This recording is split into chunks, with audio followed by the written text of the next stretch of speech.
दोस्तों इंडिया अपने खाने की वैरायटीज की वजह से दुनिया भर में बहुत ज्यादा मशहूर है। ऐसे में क्या आप जानते हैं इंडिया के बहुत से फूड और खाने की ऐसी डिशेस भी हैं जो फॉरेन कंट्रीज में बैन है। जैसे सबकी फेवरेट पानी पूरी नेपाल में बैन है, तो वहीं दूसरी तरफ चाय को पाकिस्तान ने बैन कर दिया है। और तो और एक जगह ऐसी भी है जहां समोसा बैन है। अब ये सब इंडियन चीजें इन देशों में क्यों बैन है, जानने के लिए वीडियो को देखना एंड तक।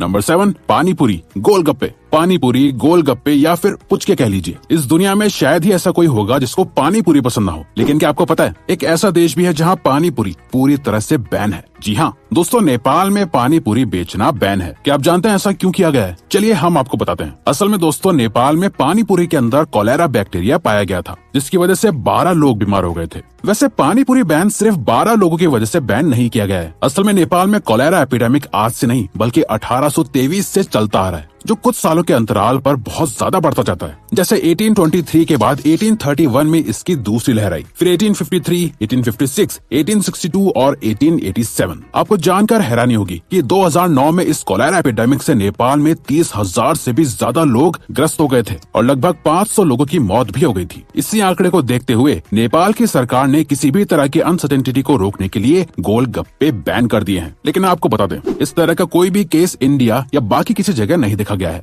ऐसा माना जाता है कि नेपाल में पानी दूषित है, जिसकी वजह से सिर्फ वहीं पर इस कोलेरा एपिडेमिक को देखा गया है। नंबर 6, हल्दीराम। हल्दीराम इंडिया का जाना माना ब्रांड है। आपको इंडिया में हर जगह हल्दीराम की फ्रेंचाइज मिल ही जाएगी। ऐसे में क्या आप इस बात पे यकीन करेंगे कि हल्दीराम यूएसए में बैन है? आपको सुनकर हैरानी हुई होगी, लेकिन ये सच है। असल में हल्दीराम को इसलिए बैन किया गया है क्योंकि US food and drug administration FDA के मुताबिक हल्दीराम के ज्यादातर स्नैक्स पॉइजनस और मिलावटी होते हैं। US food and drug administration ने ये स्टेटमेंट 2015 में 5 महीनों की रिसर्च के बाद दी थी। FDA के मुताबिक हल्दीराम का खाना बहुत ही बेकार और अनहेल्दी होता है, बल्कि FDA ने अपनी रिसर्च में पाया कि इंडिया से इंपोर्ट होने वाले हल्दीराम के स्नैक्स के अंदर बहुत ही ज्यादा मात्रा में पेस्टिसाइड्स इंक्लूड किए जाते हैं। और जब FDA ने हल्दीराम के वाइस प्रेसिडेंट से इस बारे में सवाल किए तो उनका कहना था कि हर देश के सेफ्टी स्टैंडर्ड्स अलग अलग होते हैं, इसीलिए वो इसमें कुछ नहीं कर सकते।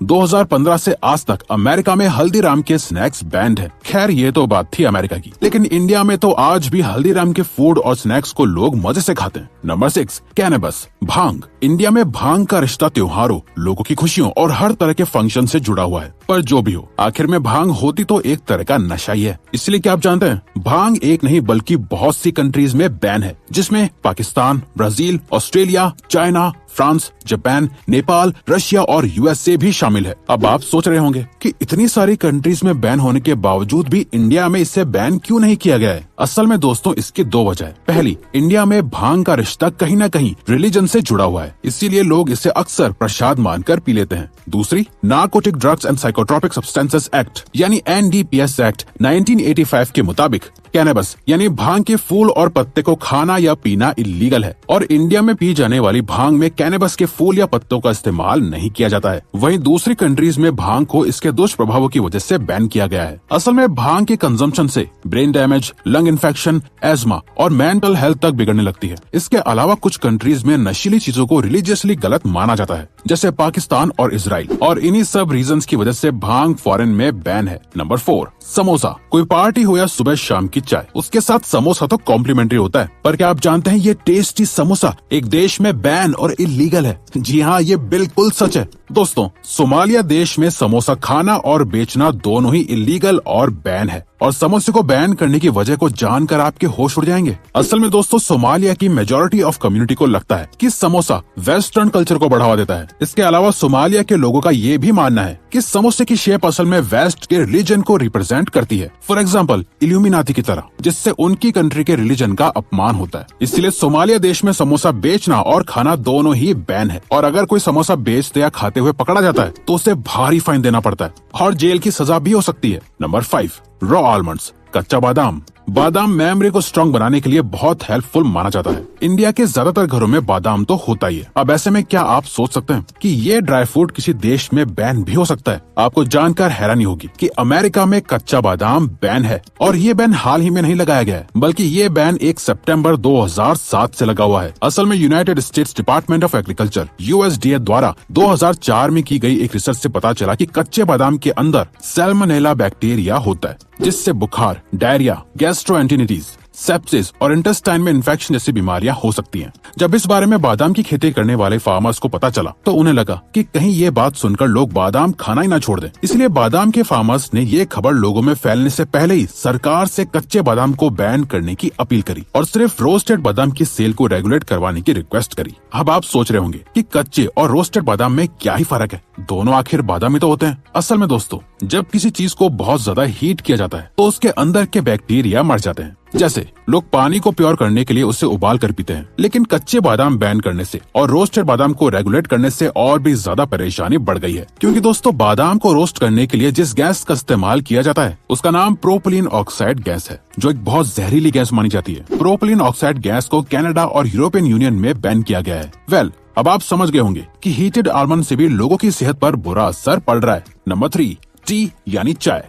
चाय के शौकीन लोगों को चाय के बिना एक दिन भी गुजारना मुश्किल होता है। लेकिन सोचो, अगर लोगों से चाय पीने का अधिकार ही छीन लिया जाए तो क्या हाल होगा। लेकिन क्या आप जानते हैं, हमारे पड़ोसी देश पाकिस्तान ने सबकी फेवरेट चाय को बैन कर दिया था। जी हाँ, ये बिल्कुल सच है। असल में पाकिस्तान के प्लानिंग एंड डेवलपमेंट मिनिस्टर एहसान इकबाल ने 2022 में पाकिस्तान के लोगों से चाय का कंजम्पशन कम करने को कहा। एहसान इकबाल ने कहा कि मैं लोगों से अपील करता हूं कि चाय की 1-2 प्याली कम कर दें। अब ऐसा एहसान इकबाल ने इसलिए कहा था क्योंकि पाकिस्तान में चाय की खेती नहीं की जाती है और इसीलिए पाकिस्तान चाय को इम्पोर्ट करता है। और 2021 से 2022 के बीच पाकिस्तान ने लगभग 8,338 करोड़ की चाय इम्पोर्ट कर ली थी। इसके अलावा पाकिस्तान की इकोनॉमिक कंडीशन से तो सभी वाकिफ हैं। वहीं दूसरी तरफ दोस्तों, जैसे रोटी, कपड़ा और मकान इंसान की बेसिक जरूरतें होती हैं, वैसे ही एशियन कंट्रीज में भी चाय एक बेसिक जरूरत है जिसके बिना अधिकतर लोग अपने दिन की शुरुआत तक नहीं कर सकते हैं। अब ऐसे में अगर उनसे वही हक छीन लिया जाएगा तो लोगों का बुरा हाल होगा ही। पाकिस्तान के मिनिस्टर ने अगर चाय बंद करने की जगह अपने देश के एग्रीकल्चर, ग्रोथ और इकोनॉमी पर ध्यान दिया होता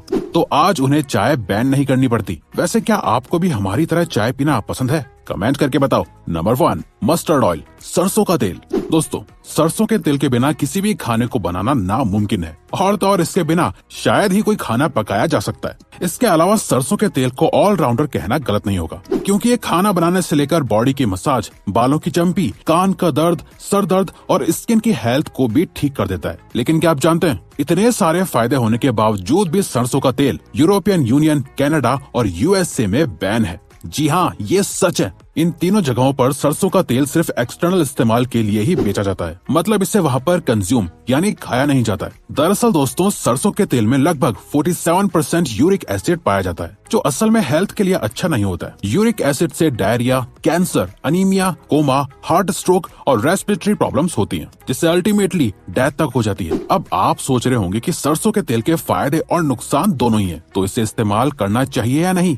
चलिए हम आपको बताते हैं। आपने वो कहावत तो सुनी होगी, ज्यादा मिठास भी अक्सर जहरीली ही होती है, इसीलिए हर चीज एक लिमिट में ही सही होती है। तो अगर आप सरसों के तेल का फायदा लेने के साथ साथ इसके नुकसान से बचना चाहते हैं तो सरसों के तेल का इस्तेमाल जरूरत के हिसाब से करिए।